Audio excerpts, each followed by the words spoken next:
Hello everybody and welcome back. This is Dr. Don and today we're going to be talking about metallographic sample preparation, the polishing step.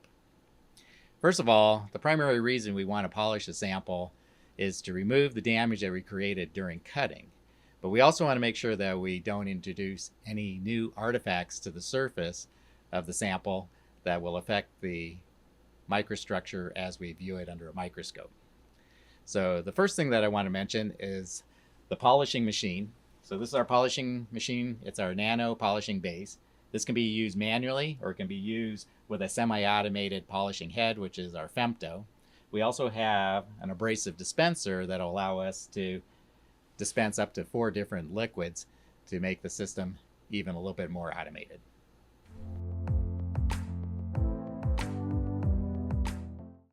One of the primary features of the Nano FEMTO polisher is the ability to be able to polish the sample either individually or as multiple samples in a larger plane.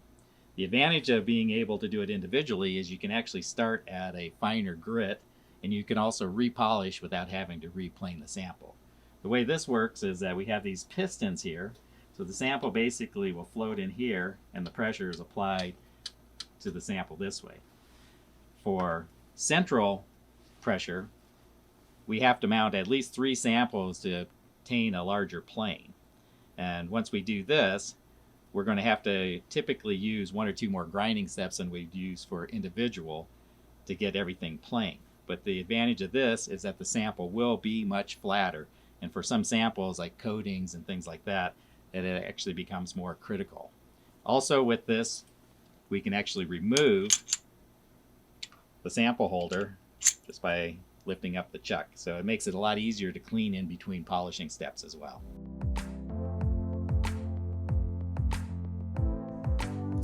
There are 5 important parameters in sample preparation. The first is the speed, which is both the speed of the head and the base. The second is the direction. The third would be the relative velocity between the base and the head. The fourth would be the load, and fifth would be the amount of time that you're actually running your sample preparation step. On the screen here, what I would recommend is running the Nano and the FEMTO at the same speed and in the same direction at 300 RPM. This will give you the most aggressive grinding operation, but minimizing the amount of damage. As you work through the process, most of the intermediate steps would probably be run at 200 and 200 RPM, again in the same direction. For some samples, final polishing might actually be better to run at 100 and 100. And this is so that you can minimize the amount of grain pull out or inclusion pull out that might happen if you have a more aggressive polishing operation.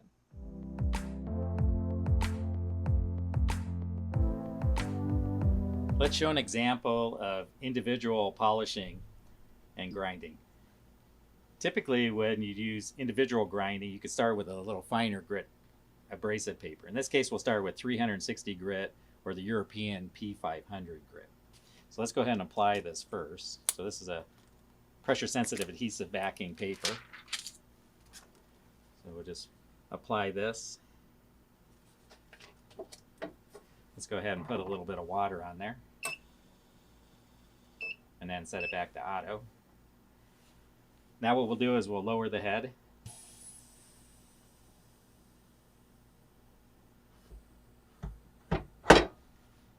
And we want to position the sample so that it's actually, the sample itself will actually track against the outside edge of the paper here. This will eliminate what's called material removal differential, which looks kind of like a half crescent moon during the grinding operation. Because what happens if you don't break down the silicon carbide paper across the entire surface, the paper itself, the abrasive, will stay sharper and will grind away the plastic faster. So let's go ahead and load up a few samples here.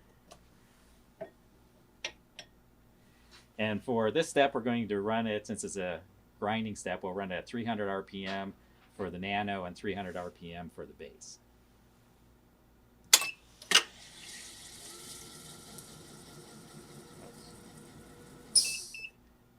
Let's run it in the complementary direction.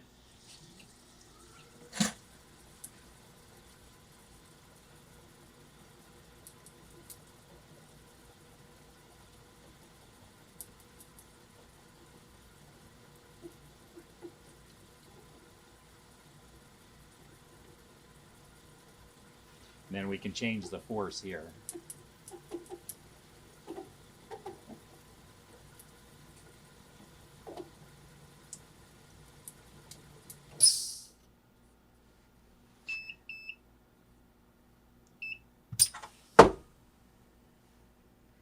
And here, see, we have very uniform grinding across the entire surface. To summarize the grinding steps that we use for individual sample preparation, we started with a relatively fine grit paper. It was 360 grit, or P500, the European grade. We then went to a 600 grit, to a 800, to a 1200 grit. And as you can see, the surface finish looks pretty good. We were able to remove pretty much all of the subsurface damage on the steel sample with only a few scratches still remaining on pretty much a mirror finish.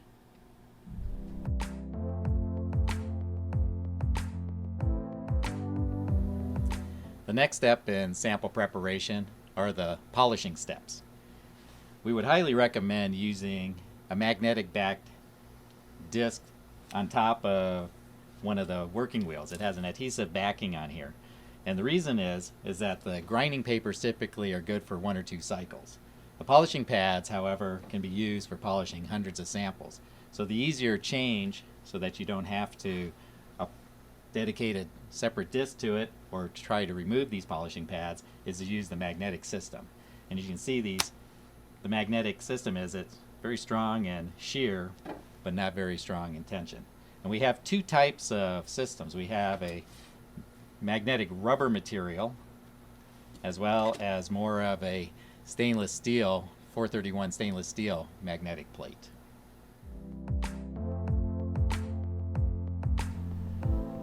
Polishing usually has 2 steps. The first is rough polishing, and the second is final polishing. The idea for rough polishing is actually to remove all of the subsurface damage, not necessarily all the surface blemishes, like a few minor scratches and stuff like that. That's for the final polishing, but we really want to bring out the structure of the material and the features using the rough polishing. And a typical step in this case would be using something such as our Atlantis polishing pad, which is a low napped or a what they call a woven pad, using 1 to 3 micron diamond. What we're using here is actually 1 micron.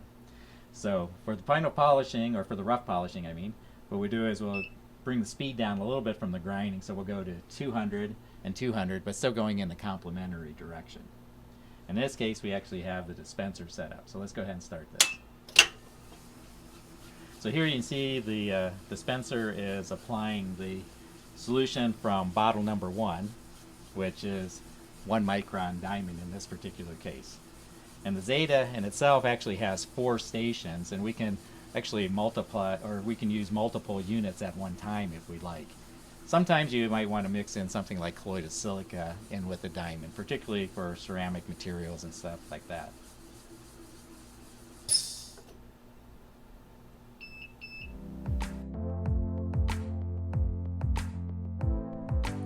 To conclude today, let's talk about final polishing. In most cases, this will be sufficient.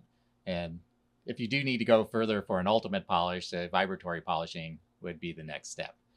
But today, what we want to make sure is that for this particular step, you don't want to polish for too long, because if you over polish, you can actually introduce some artifacts to the sample itself. Edge rounding for coatings, pulling out porosity, and things like that. Now, the most common abrasives that are used are alumina abrasives, and the abrasive that I like in particular is called nanometer alumina. It's actually a polycrystalline alumina, and it has a very tight particle size distribution. Another abrasive that is commonly used is colloidal silica. And in many cases, even mixing the colloidal silica and the alumina will give you excellent results as well. The machining parameters for final polishing Again, we want to equalize or have complementary direction and speed with the Nano and the FEMTO. In this case, we have 200 RPM for each. In some cases, you might want to go down to 100 RPM if you have very brittle or fragile components. This is just a steel sample, so that's 200 should work for that. We also are going to be applying the nanometer alumina through the dispenser on this step as well. Now, one of the things that I'd like to mention is that with the debris and the swarf and the polishing particles that build up in the system here, many localities may not allow you to dump that down the drain. So we do have a recirculating filtering system that allows for us to filter out the abrasives and the swarf.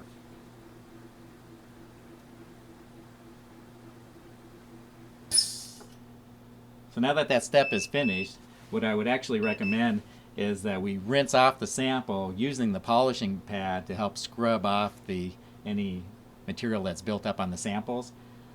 This will be a lot easier and a lot more efficient than trying to wipe it off by hand, where you actually might damage the sample. So let's just go ahead and turn on the water and run it for a few seconds. And this should help remove any of the abrasive that's building up on the surface.